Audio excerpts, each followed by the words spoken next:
اعوذ باللہ من الشیطان الرجیم بسم اللہ الرحمن الرحیم وَإِن كَذَّبُوكَ فَقُل لِّي عَمَلِي وَلَكُمْ أَعْمَالُكُمْ، اور اگر وہ جھٹلائیں آپ کو، کاف کا معنی آپ، ان کا معنی اگر، اور اگر وہ جھٹلائیں آپ کو، فقل پس کہہ دو، لی میرے لیے، عملی میرے عمل، یہ چھوٹی یا کا معنی ہوتا ہے میرا، یہ لفظ کی آخر میں چھوٹی یہ لگی ہوتا ہے میرا ہوتا ہے، کاف لگا ہو تمہارا ہوتا ہے۔ اگر وہ جھٹلائیں آپ کو، تجھے، پس کہہ دو میرے لیے میرے عمل، وَلَکُمْ اور تمہارے لیے، اعمالکم تمہارے عمل، انتم بریئون مما عملوا تم بری ہو اس سے جو میں عمل کرتا ہوں، وَأَنَا بَرِیءٌ مِّمَّا تَعْمَلُونَ اور میں بری ہوں اس سے جو تم عمل کرتے ہو۔ تمہارا اپنا معاملہ میرا اپنا معاملہ، تمہارے معاملات سے میں بری ہوں، میرے معاملات سے تم بری ہو، تمہارے عملوں سے میں بری ہوں، میں اپنے عملوں سے میرے عملوں سے تم بری ہو، میرے عملوں سے تم لا تعلق ہو، تمہارے عملوں سے میں لا تعلق ہوں۔ وَمِنْهُمْ اور ان میں سے کچھ ایسے ہیں، مَن يَسْتَمِعُونَ إِلَيْكَ جو آپ کی طرف سنتے ہیں، جو آپ کی طرف کان لگاتے ہیں، آپ کی طرف کان لگاتے ہیں۔ أَفَأَنْتَ تُسْمِعُ الصُّمَّ کیا آپ سنا سکتے ہیں بہرے کو، وَلَوْ كَانُوا لَا يَعْقِلُونَ اگرچہ وہ عقل نہ رکھتے ہوں۔ یہ کیسی بات ہے کہ وہ لگتا ہے ایسے جیسے آپ کو وہ سن رہے ہیں، یعنی ظاہری طور پر وہ قرآن پاک تو سنتے ہیں، لیکن سننے کا مقصد چونکہ ان کا ہدایت کو طلب کرنا نہیں ہوتا، اس لیے انہیں اسی طرح کوئی فائدہ نہیں ہوتا، کیسے جیسے بہرے کو فائدہ نہیں ہوتا۔ ایک بندہ بہرا ہے، اس کو جو سناتے رہو اس کا فائدہ نہیں ہوتا، اور وہ بہرا بھی ہو ساتھ وہ بیوقوف اور بے عقل بھی ہو، وہ بے سمجھ بھی ہو، وہ بندہ پاگل بھی ہو، پھر اس کو کیا فائدہ ہوگا؟ ایک تو ویسے ہی وہ بہرا ہے، اس کو سنتا نہیں، سن کر وہ سن نہیں سکتا، لیکن ساتھ اگر بندہ کسی مشکل سے کسی طریقے سے اس کو سنا بھی دے، کسی کوئی آلہ وغیرہ لگا کر، لیکن وہ ساتھ وہ بے سمجھ ہو، اس کا پھر کیا فائدہ ہے؟ اس کو تو بالکل فائدہ نہیں ہے، اس میں دو خرابیاں ہیں۔ پہلی بات تو یہ ہے کہ وہ صرف کان لگاتے ہیں، سمجھنا نہیں چاہتے، پھر وہ بہرے بھی ہیں، پھر ان کو عقل بھی نہ ہو، تو آپ ان کو کیسے سنا سکتے ہیں؟ وَمِنْهُمْ مَن يَنظُرُ إِلَيْكَ اور ان میں سے کچھ ایسے ہیں جو دیکھتے ہیں آپ کی طرف۔ أَفَأَنْتَ تَهْدِي الْعُمْيَ کیا آپ رہنمائی کر سکتے ہیں، راہ دکھا سکتے ہیں نابینے کو، وَلَوْ كَانُوا لَا يُبْصِرُونَ اگرچہ وہ دیکھتے بھی نہ ہوں، اور ان کے پاس یہاں معنی ہے ان کے پاس بصیرت بھی نہ ہو، یعنی ایک تو وہ ویسے نابینے ہوں، دوسرے ان کے پاس سمجھداری بھی نہ ہو، وہ بیوقوف ہوں، تو کیا آپ ان بندوں کو، نابینوں کو صحیح راہ پر لگا سکتے ہیں، ان کو صحیح رستہ سمجھا سکتے ہیں، صحیح رستہ دکھا سکتے ہیں؟ دیکھ تو نہیں سکتے، یہ ان کے پاس بصیرت بھی نہیں ہے اور ان کے پاس آنکھیں بھی نہیں ہیں، تو یہ سیدھے راستے پر کیسے چل سکتے ہیں؟ یہ پہلے میں نے پڑھ لیا نا، یہ جو کانوں کا معاملہ ہے وہ بہرے ہیں اور وہ عقل بھی ان کو بھی نہیں ہے، یہاں یہ نابینے ہیں اور ان کو بصیرت بھی نہیں ہے۔ اسی طرح بعض لوگ آپ کی طرف دیکھتے ہیں لیکن ان کا مقصد چونکہ کچھ اور ہوتا ہے، اس لیے انہیں بھی اسی طرح کوئی فائدہ نہیں ہوتا جس طرح کہ ایک اندھے کو کوئی فائدہ نہیں ہوتا، بالخصوص وہ اندھا جو بصارت آنکھوں کے ساتھ ساتھ بصیرت یعنی سمجھداری سے بھی محروم ہے، کیونکہ بعض اندھے ایسے ہوتے ہیں جن کے دل میں بڑی بصیرت ہوتی ہے، بڑی سمجھداری ہوتی ہے، وہ آنکھوں سے تو محروم ہوتے ہیں لیکن اس کے باوجود بہت کچھ سمجھ لیتے ہیں، لیکن ان لوگوں کی مثال ایسے ہے جیسے کوئی نابینا جو دل کی بصیرت سے بھی محروم ہو، ان کی مثال ایسے ہے۔ مقصد ان باتوں سے رسول اللہ صلی اللہ علیہ وسلم کی تسلی ہے، جس طرح ایک حکیم ہو اور ایک طبیب ہو، جب اس کو معلوم ہو جائے کہ مریض علاج کرنے میں سنجیدہ نہیں ہے، مریض علاج کرانے میں سنجیدہ نہیں ہے اور وہ میری ہدایات اور میرے علاج کی پرواہ نہیں کرتا، تو وہ ڈاکٹر اور جو حکیم ہوتا ہے وہ اس کو نظر انداز کر دیتا ہے اور وہ اس پر اپنا وقت لگانا، اپنا وقت صرف کرنا، اس کا چیک اپ کرنا پسند نہیں کرتا۔ یہ بندے ایسے ہیں، کانوں سے بھی ایسے ہیں اور آنکھوں سے بھی ایسے ہیں، یہ بصارت سے بھی محروم ہیں، بصیرت سے بھی محروم ہیں، یہ سننے سے بھی محروم ہیں اور یہ یعنی پاگل بھی ہیں، کم عقل اور ناسمجھ ہیں، تو ان کو کوئی فائدہ نہیں ہوتا، ان پر ٹائم نہیں ضائع کرنا چاہیے۔ ان اللہ بشک اللہ تعالیٰ لا یظلم الناس، اللہ تعالیٰ نہیں ظلم کرتا لوگوں کے ساتھ شیئا کچھ بھی، ولکن الناس اور لیکن لوگ انفسہم اپنی جانوں پر یظلمون ظلم کرتے ہیں، خود ظلم کرتے ہیں، اللہ تعالیٰ ظلم نہیں کرتا۔ ویوم اور اس دن یحشرہم وہ ان کو اکٹھا کرے گا تو وہ سوچیں گے یا کہیں گے کأن لم یلبسوا گویا کہ وہ نہیں رہے دنیا میں الا ساعۃ من النہار مگر دن کی ایک گھڑی، وہ سمجھیں گے کہ ہم دن کی ایک گھڑی دنیا میں ٹھہرے ہیں، اس سے زیادہ نہیں ٹھہرے۔ یتعارفون بینہم آپس میں وہ تعارف کر رہے ہوں گے، آپس میں وہ جان پہچان کر رہے ہوں گے۔ اس کا معنی یہ بھی ہو سکتا ہے کہ ہم دن کی ایک گھڑی رہی، صرف اتنا رہے کہ ہمارا آپس میں جان پہچان ہونے کا تک ہمارا ٹائم رہا، کہ ہم صرف جان پہچان ہی کرتے رہے، ہمیں لمبی زندگی نہیں دی گئی۔ اس کا معنی یہ بھی ہو سکتا ہے کہ وہ قیامت کو ایک دوسرے کا وہ تعارف والی باتیں کریں گے، اسے تعارف کریں گے۔ یا اس کا معنی یہ ہے کہ وہ دنیا کی ساری لذتوں کو بھول جائیں گے، اور وہ جب یعنی مشکل دیکھیں گے قیامت کی، حشر کی، تو ایسا محسوس ہوگا جیسے انہوں صرف ایک گھڑی رہے ہیں دنیا کے ساتھ، یعنی قیامت کے ساتھ دنیا میں صرف ایک گھڑی، چند گھڑیاں رہے ہیں، اس طرح وہ سوچیں گے۔ اور اب بعض جگہ پر آتا ہے کہ ایک گھڑی رہے ہیں، بعض دفعہ آتا ہے کہ یہ عشیۃ او ضحاہا ایک پہر یا رات کا پہر یا دن کا پہر رہے ہیں، ایک جگہ پر آتا ہے 10 دن رہے ہیں۔ یہ ساری باتیں یہ ان کی مشکل کے حساب سے ہے کہ وہ کبھی کیا باتیں کریں گے، کبھی کیا باتیں کریں گے۔ وہ یقیناً کوئی بات نہیں، یقینی طور پر کوئی حتمی کوئی بات نہیں کریں گے، قطعی طور پر وہ پکی بات نہیں کریں گے، صرف یہی کہیں گے پتہ نہیں چاند گھڑیاں ٹھہرے ہیں، ایک گھڑی ٹھہرے ہیں، ایک سپہر ٹھہرے ہیں، ایک دن کا کچھ حصہ ٹھہرے ہیں، یا پتہ نہیں 10 دن ٹھہرے ہیں، وہ ایسی باتیں کریں گے۔ قد خسر الذین کذبوا تحقیق خسارہ ان کو ہوا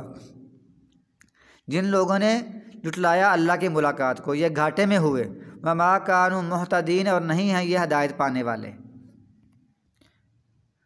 پھر بعض دفعہ یہ اپنا وہ جو یہاں یہ کبھی تعارف کرتے ہوں گے، باتیں کرتے ہوں گے، ایک جگہ پر ایسی آئے گی وہاں پھر یہ اپنی جو رشتہ داریاں ہیں اس کو بالکل بھول جائیں گے اور ایک دوسرے سے سوال بھی نہیں کریں گے۔ اور اگر نوری کا ہم آپ کو دکھائیں بعض اللہ بعض وہ چیزیں نعیدہم جو ہم ان سے وعدہ کر رہے ہیں، یعنی جو ان کو ہم وعدہ کر رہے ہیں کہ تم پر عذاب آئیں گے، مشکلات آئیں گی، اگر ہم ان کو دکھا دیں، اور نتوفینک یا ہم آپ کو فوت کر دیں، فالینا مرجعہم پس ہماری طرف ہی مرجعہم ان کا لوٹنا ہے، ثم اللہ پہ اللہ تعالیٰ شہید گواہی دینے والا ہے، علی ما یفعلون اس پر جو وہ کیا کرتے ہیں۔ اس آیت میں اللہ تعالیٰ ان کفار کے بارے میں جو وعدہ کر رہا ہے، اللہ فرماتا ہے ہم اگر ان کو وہ چیزیں دکھا دیں، اگر انہوں نے کفر شرک نہ چھوڑا، اس پر ضد کے ساتھ اڑے رہے، اگر انہوں نے یہ نہ چھوڑا، یعنی آپ کی دنیا میں ہم ان کو آپ کے ہوتے ہوئے ہم ان کو عذاب دے دیں جو ہم ان سے وعدہ کر رہے ہیں، آپ کی آنکھیں تو ٹھنڈی ہو جائیں گی، اور یا اگر ہم آپ کو فوت بھی کر لیں، ان پر بعد میں عذاب آئے، آخر تو ان لوگوں سب نے ہمارے پاس ہی آنا ہے نا، پھر اللہ ان کی گواہی دے گا جو وہ کیا کرتے تھے۔ وَلِكُلِّ أُمَّةٍ رسول ہر امت کے لیے ایک رسول ہے، ہر امت کا ایک رسول ہوتا ہے، تو اس کا معنی یہ ہے کہ ہر امت میں ہم ایک رسول بھیجتے ہیں جو ان کی اپنا فریضہ ادا کرتا ہے، تبلیغ کا، رسالت کا، ان کو پیغام سارے دیتا ہے، پھر اللہ تعالیٰ ان کے درمیان فیصلہ کرتا ہے، اگر وہ دین کو اسلام کو قبول نہ کریں، دین کو قبول نہ کریں تو اللہ ان کو عذاب دیتا ہے، اور یہ اللہ کا ظلم نہیں ہوتا بلکہ اللہ تعالیٰ انصاف کرنے والا ہوتا ہے اس وقت۔ اور فَإِذَا جَاءَ رَسُولُهُمْ پس جب ان کا رسول آئے گا، قُضِيَ بَيْنَهُمْ بِالْقِسْطِ ان کے درمیان فیصلہ کر دیا جائے گا انصاف کے ساتھ، وَهُمْ لَا يُظْلَمُونَ اور ان پر ظلم نہیں کیا جائے گا۔ اس کا دوسرا معنی یہ ہے